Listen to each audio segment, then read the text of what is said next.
Oh.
Narayana.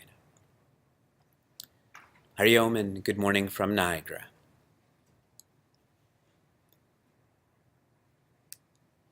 According to the karma perspective of Sanatana Dharma, we are presently living in Kali Yuga. Yuga is a period of time, a very big period of time.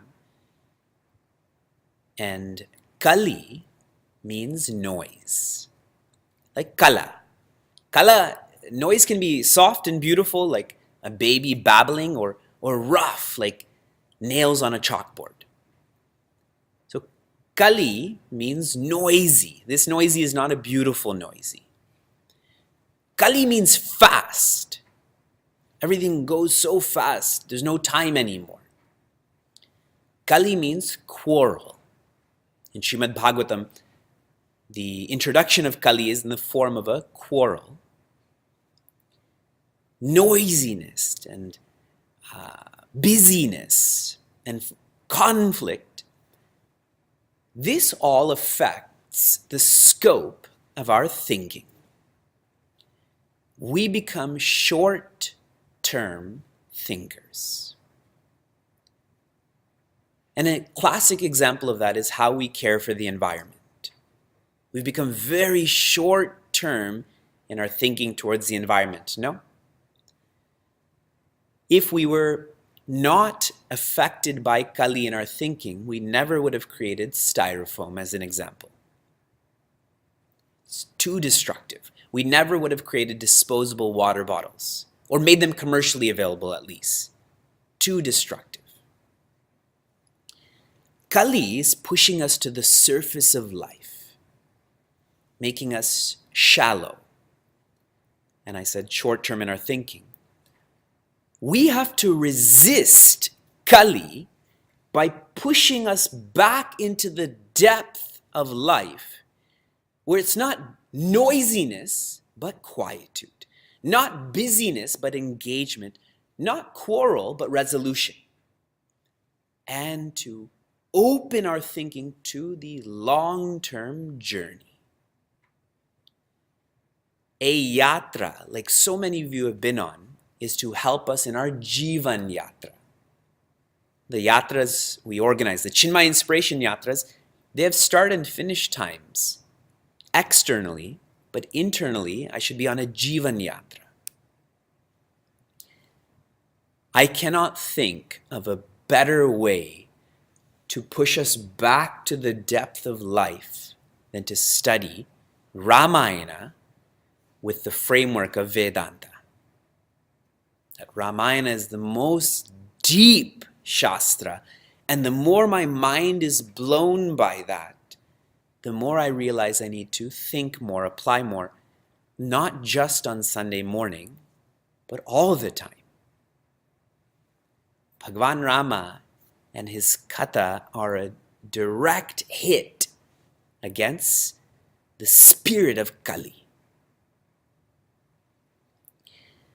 We began Vedanta and Ramayana in September of 2016 with Balakanda, the first chapter that focuses on Bhagwan Rama being a bala, a child. And our study of Balakanda went on to March of 2017. This was 21 classes over 7 months. We began Balakanda with the first shloka that teaches us what the whole purpose of Ramayana is. And whenever I share there's a purpose to Ramayana, remember to bring this to you deeper. This is our purpose also. The purpose of Ramayana is Mangala. Mangala means auspicious. Auspicious means egoless. Egoless. So why are we breathing? Why are we alive? To invoke Mangala, to be without ego. With this vision instilled, there are endless shlokas and chopais that are written about, studied before Bhagwan Rama is born.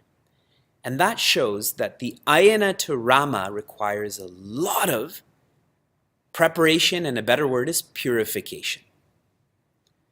The path to joy is not to be taken casually. Today I mixed it up with our Niagara teachers. Instead of studying Art of Man-Making, we're in chapter 6, which is on contemplation, I made them contemplate today. And everyone was sharing how distracted their minds are. I shared how sleepy I was. We had traveled a lot last night, and Vyasa was kicking me so hard yesterday. I'm happy he's stronger, but also unhappy that he's stronger. Preparation, purification for joy. Part of this preparation, we had explored how much Goswamiji reveres Ayodhya. We also studied a portion on the other moksha dwara nagaris, like Haridwara and Varanasi. He's revering Ayodhya to show us that a controlled environment is important to be able to practice in an uncontrolled environment. An ashram is a great place to develop your ability to balance, internal balance, and then go to school and work in the world and see how strong you are. Ayodhya is revered. Next, we explored a portion called not Ramayana, but Namayana.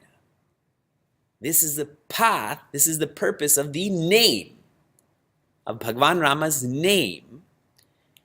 And simply put, the name is the master and the meaning is the servant. Wherever the master goes, the servant has to go. Wherever the name goes, the meaning has to go too. When I say sun, so many thoughts come with that. Beach, comfort, health. When I say wind chill factor, so what are we doing in Niagara Falls? Or any northeastern city for that matter. Namayana, Bhagwan Rama physically liberated thousands. Bhagwan Rama's name liberates millions. Another great example of that is Hanumanji, isn't it? How much hope people find in Hanumanji through Hanuman Chalisa. We continued and we figured out how Ramayana is being shared, and there's 4 dialogues going on. The highest dialogue is between Bhagwan Shiva and Mother Parvati. That is the dialogue amongst the gods. Another is Yajnavalkya Rishi and Bharadwaj Rishi. They're discussing the same. Dialogue amongst the gurus.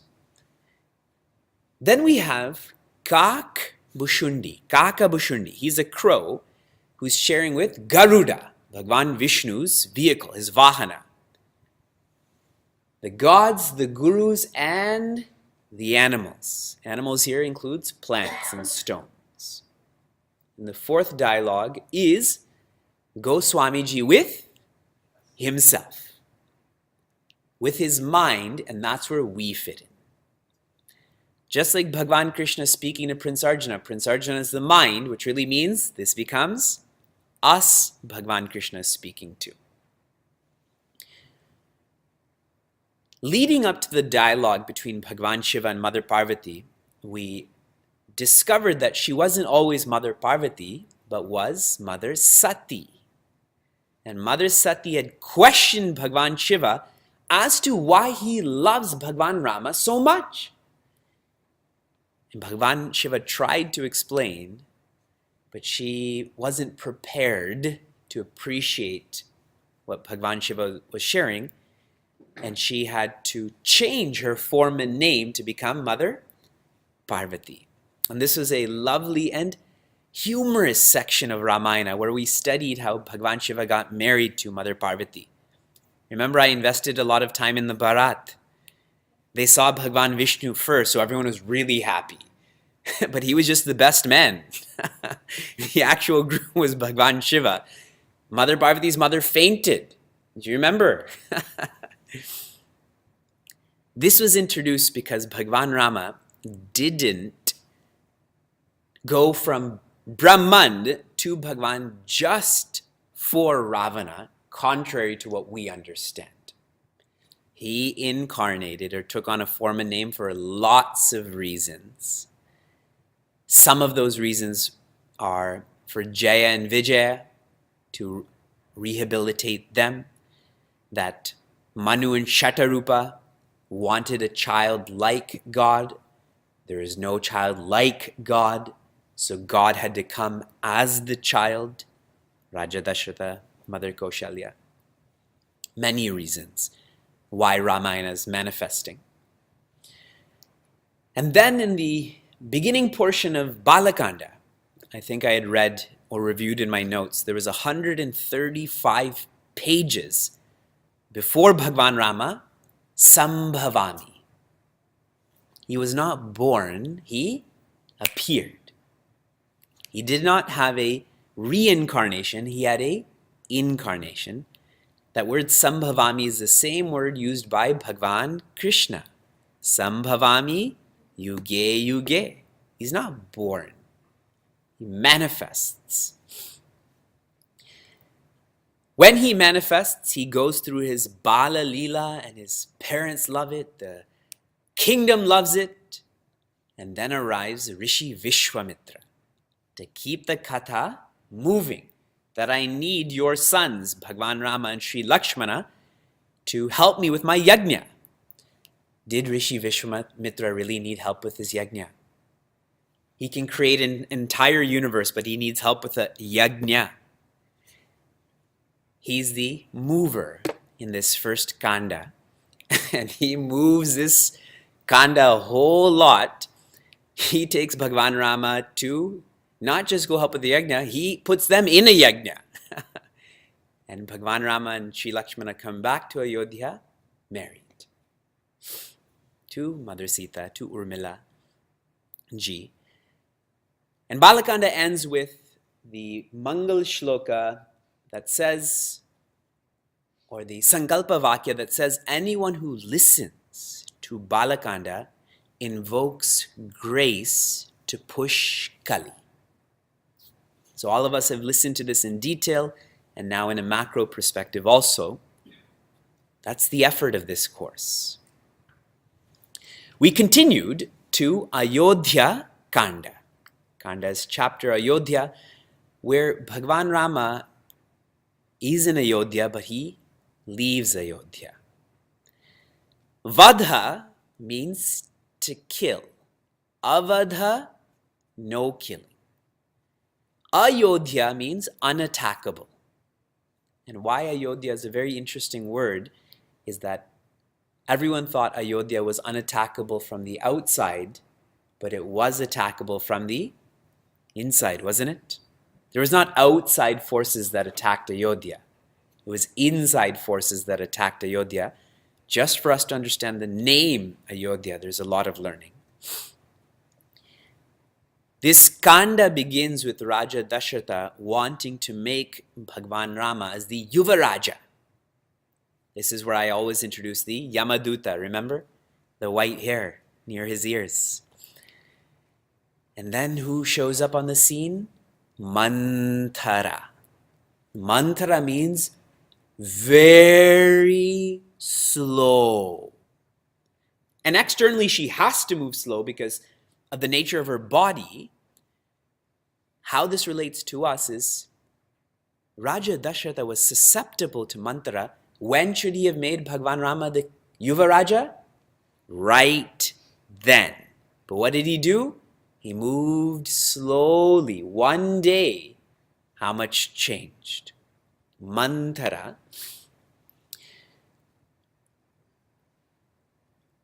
He left Ayodhya. And we studied how Ayodhya was when he left. Everyone came with him. It was like Ayodhya went through pralaya. Everyone's sadness was crystallized. When that which is crystallized, you can't change it then. It's fixed like that. Everyone's sadness was like that, especially Raja Dasharatha, who dies. He's the first significant person we study in Ramayana who dies. When Sri Bharata comes back to Ayodhya to find out about Manthara, to find out about his father, and he knows his father is going to die. He's in the ICU and is signed, I don't want to live anymore. Sri Bharata knows Raja Dasharatha enough. He says, let's go. Let's go bring him back. What are we doing here in Ayodhya when nobody's here, when there's no meaning here? That there's no king. So they all go to the forest for Bhagwan Rama. And there's a lot of symbolism here. Raja Dasharatha symbolizes Kama. He gave Mother Kaikeyi that payasam, but she was the youngest queen. She didn't deserve to get that payasam, but she was most beautiful. Kama. And wherever there's Kama, there's going to be Krodha. That is Mother Kaikeyi. She was easily susceptible to anger. She had this room for anger. And wherever there's Krodha, what's following next? Lobha. Mantra is Lobha. Why did she make anger? Or why did she instigate anger? Because she was greedy. She never wanted to be the servant of a secondary queen. She wanted Kaikeyi to be the primary queen, then she becomes the primary servant.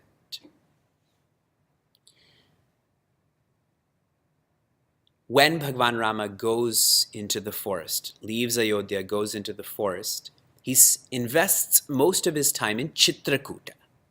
Most of the time outside of Ayodhya was in Chitrakuta. During this whole period of confusion in Ayodhya, it is Rishi Vashishta that ensures that dharma must go on. So when Sri Bharata says, who's going to be the king? Rishi Vashishta says, we need to make sure that there is a king. So they all go to bring Bhagwan Rama back. And Bhagwan Rama shares with them, I will be the king, not right now. And he gives Sri Bharata the padukas, which he carries on his head, and he establishes those padukas as the king. And then everyone works. When those padukas weren't there, pralaya. When the padukas came back, everyone worked. They didn't depend on a particular form or name. It was deeper. The padukas were, Bhagwan Rama is coming back. We know Sri Bharata lived outside of Ayodhya. He lived underneath the ground that Bhagwan Rama slept on. We took up Ayodhya Kanda from March 2017 to November 2017, 14 classes over 6 months. So that puts us at 35 classes over 13 months. And now we are in Aranyakanda. Aranyakanda begins. We began this in November of 2017. We will complete this in January of 2018. 3 months, and this will be 7 classes. So we went from 21 to 14 to 7, and this 8th class is almost a summary class of everything we've studied. This begins with a crow. Who is this crow? Indra's son. His name is Jayanta. And he's crooked inside, so how does he appear? As an animal outside. There's nothing wrong with crows. The idea is to show that animalism, that he was crooked inside, so he was crooked like a crow. It's an icon for crookedness. This crookedness, he goes and touches Mother Sita. Not allowed. Sri Lakshmana never touched Mother Sita, even as in love. Certainly Ravana, we know he tried. In Chitrakuta, as Bhagwan Rama is there, everyone is coming to know that he is there. So it's becoming a popular place. Like when a celebrity goes to a certain hotel, that becomes popular, right? When a sports person eats at a restaurant, everyone goes there too. Becoming more and more popular, Bhagwan Rama is happy. He's happiness. He doesn't need a lot of people around him, correct? He enjoys his own company. So they leave Chitrakuta, but they want guidance before they can leave. They're essentially asking for permission, like a Gurukula. When you meet someone great, you introduce yourself and you don't leave casually. You share that, may I leave now? Not just a text message, see ya. So much reverence to those who live in Chitrakuta, and specifically from Atri Rishi. He asks for guidance from Atri Rishi about where to go, and Atri Rishi says, go to the Dandaka Aranya.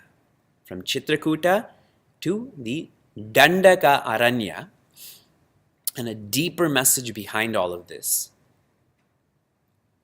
It is through sadhu satsanga that we learn about the importance of dharma palana, which is the way out of the aranya or forest. When Bhagwan Rama is in Dandaka Aranya, what does he see? A pile of bones.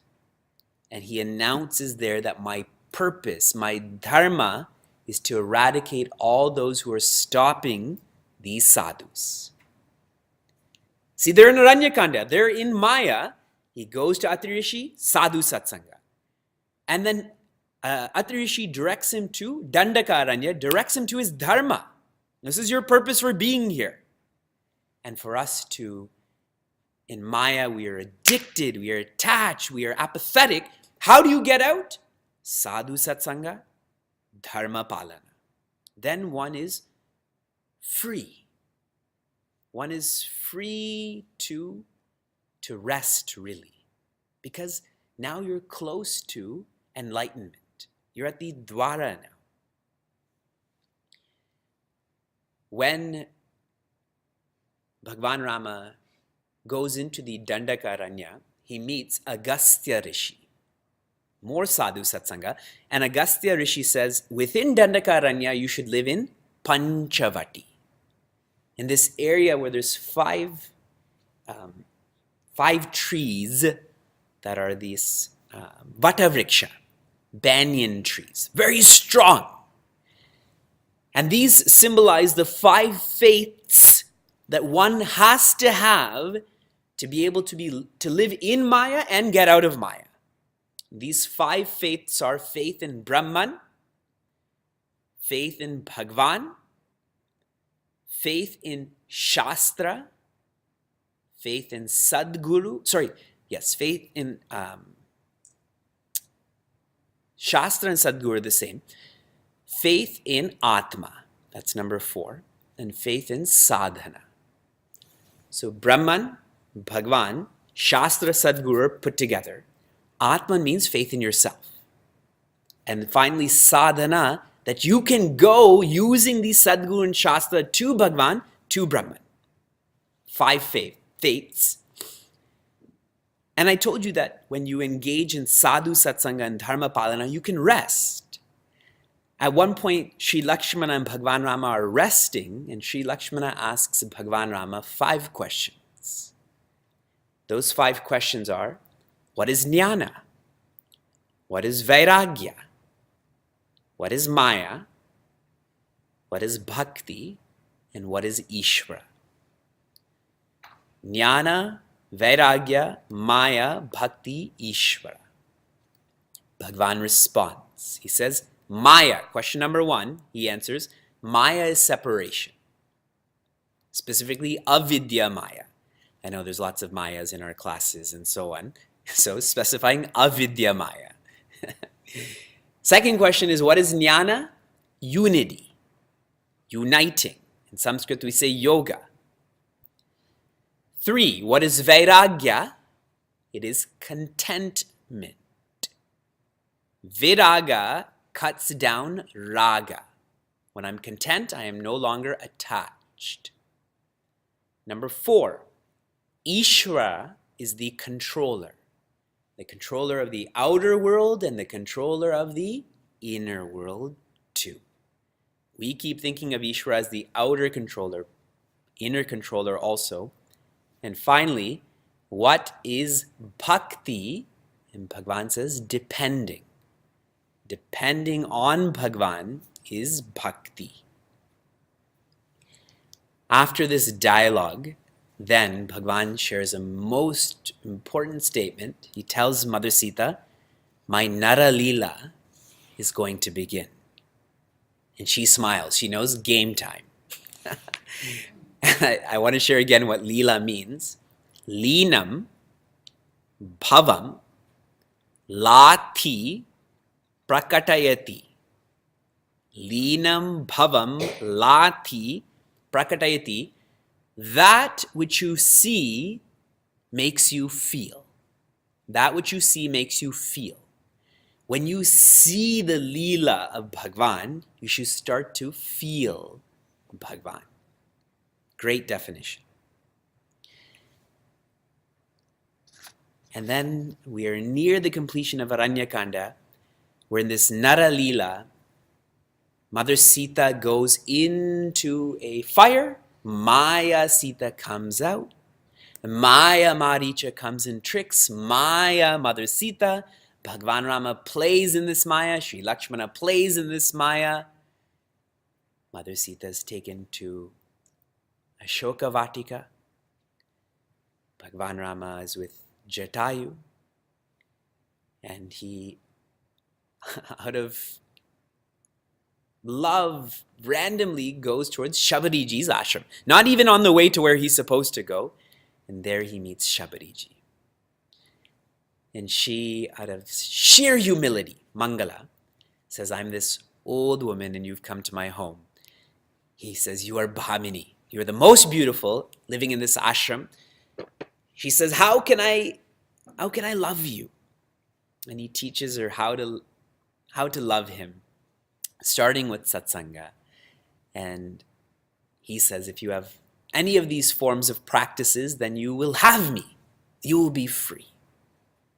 And she becomes free even of this idea of grahastha, that is the external place where she lives, and the internal place she lives too, the body. The Navada Bhagati. We are on the 45th section of Chaupais. 45. I'm reading the third Chaupai, the first line. Santaha ke lachana raghuvira kahu nata bhava bhanjana bhira. Narada ji asks Bhagavan Rama, Santana ke lachana Raghuvira. Hey Raghuvira, tell me the indicators. How do I know one is a Santa? Kahunat, tell me, Bhava Bhanjana Bhira, how does one go past fear, go past Maya? Aranyakanda, I told you, was filled with Maya. So many people coming into Maya and so many people going out of Maya. It's a doorway. Which way are you going? What's your relationship with Maya? Narada ji asks. Now, how did this happen? Narada ji is a wanderer, correct? He is aniketa. He doesn't live in a place. And as he's wandering around, he ends up in this Aranya and he sees Bhagwan Rama is miserable. And he remembers his curse to Bhagwan Rama. Remember we had studied that.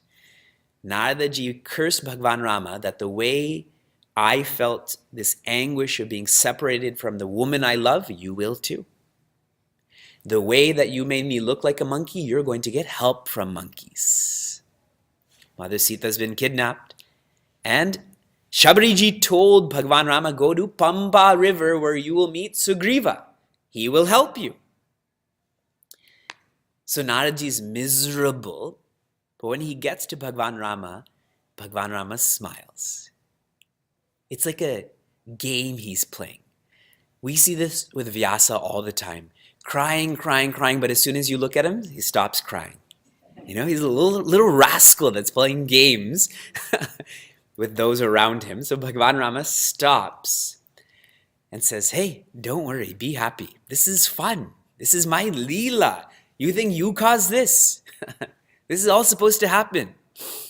So Naradaji feels happy then. But he's still questioning, am I sincere enough to be so close to you, to love you? So he asks Bhagwan Rama, what are the indicators of a sadhu? For us, we should ask such questions. Am I growing? How do I grow? Not what's for Bhiksha. Are you going to take us to Peru on our next yatra? Am I growing? How do I grow? So this is a wonderful section. This section starts where I had told you. The Santa Lakshana starts in the 4th Chopai. You should know this. Starts in the 4th Chopai and goes all the way to the 4th Chopai of the 45th section and goes all the way to the 4th Chopai of the 46th section. Okay, so 445 to 446, 50 indicators are given here. 50. We obviously can't study all 50, so I went through these and wanted to highlight some to you. One of these lakshanas is akinchana. Akinchana means one who has nothing. But you have to make this practical. Akinchana means one who doesn't own anything they don't use. Not to own what you don't use is a way to be a sadhu. You'll see at Chinmaya at our altar specifically, nothing that's not used at the altar is not kept there. It's not a holding area. This stage is the same way. Our homes, our lives, and finally our thoughts should be the same way. You shouldn't think any thoughts that you do not use. So useless thoughts, let them go. Bhagavan says, mita bhogi. Please heed my attention to this lakshana. Bhogi means what you eat. Mita means light eating. Sadhus don't overeat. Okay? So now the restaurants you choose to go to, the bhikshas you choose to offer, mita bhogi. Next time I come to your home and I see this spread, I'm going to say mita bhogi. He says, savadhana. I really like this virtue, this indicator. Savadhana means one who is ever vigilant. Nothing happens that they don't know. They're watching who comes, whose names, how someone feels. Savadhana is sadhana. If someone asks you, what sadhana? It is savadhana, becoming more vigilant, more diligent. You make less mistakes. Next, manada. Mana, ego. Mana means compliments. Manada, the one who gives compliments. We want compliments, but the sadhu is not someone who, earlier virtue is, they feel ashamed or they blush when someone compliments us. Them. When someone doesn't compliment us, we blush. Manada, the one who uplifts others. It's not about them, it's about others. Akinchana, mitabhogi, savadhana, manada. Next, vigata sandeha. Vigata sandeha. You've heard the word Vigata before. It comes in chapter 2 of Bhagavad Gita. It means to be without. Sandeha means doubt. To let go of doubts is Vigata Sandeha. How do you start letting go of doubts? With more faith. Faith and doubts are antonyms. Vigata Sandeha. Nahi Tyaga hi niti. Nahi Tyaga hi niti. One who never gives in to the wrong path. One who never gives in to the wrong path. One who never follows praya, short-term thinking. That niti means path, protocol, vision, policy. Doesn't give up righteousness, doesn't give up shreya, does not give that up. Does not give up dharma. Mudita. This is the most simple, practical virtue. Mudita means cheerful. That's it. How many people do you know that are always cheerful? Rarely is anyone always cheerful, correct? Which shows that rarely is anyone eating real prasad. Fake prasad, sure, but real prasad nobody's eating. And nobody's eating real prasad because nobody's engaged in real arpana. Dedication. Dedication, prasada, mudita. You can't just have mudita. That only comes with prasada buddhi, which comes with arpana buddhi. And the final virtue I would like to highlight here is hetu, rahita, parahita,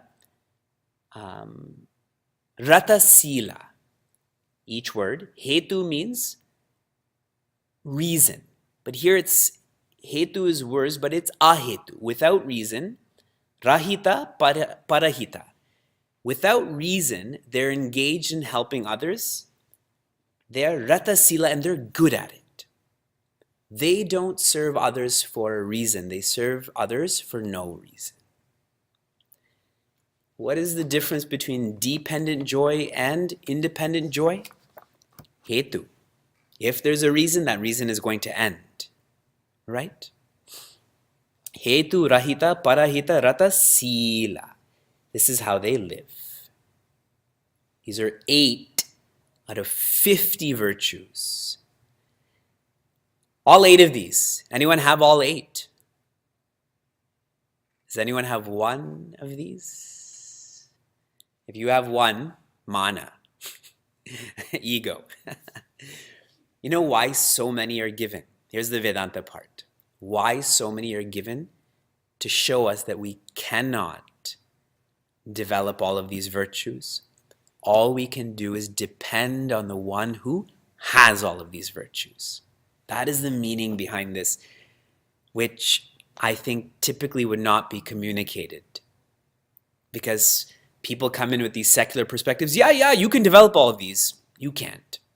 The honest teaching is you cannot. I cannot. But we can depend on one who's like this, isn't it? Bhakti is depending. We had studied this.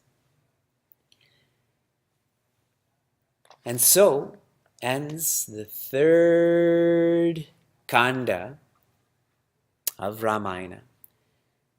The Sankalpa Vakya here. People who sing or hear the sanctifying praises of Ravana's foe shall be rewarded with steadfast devotion to Sri Rama, even if they have no dispassion, no prayer, no concentration of mind. All we have to do is be sincere in listening and living what we've just experienced, and we will be close to Bhagwan Rama like Shabariji.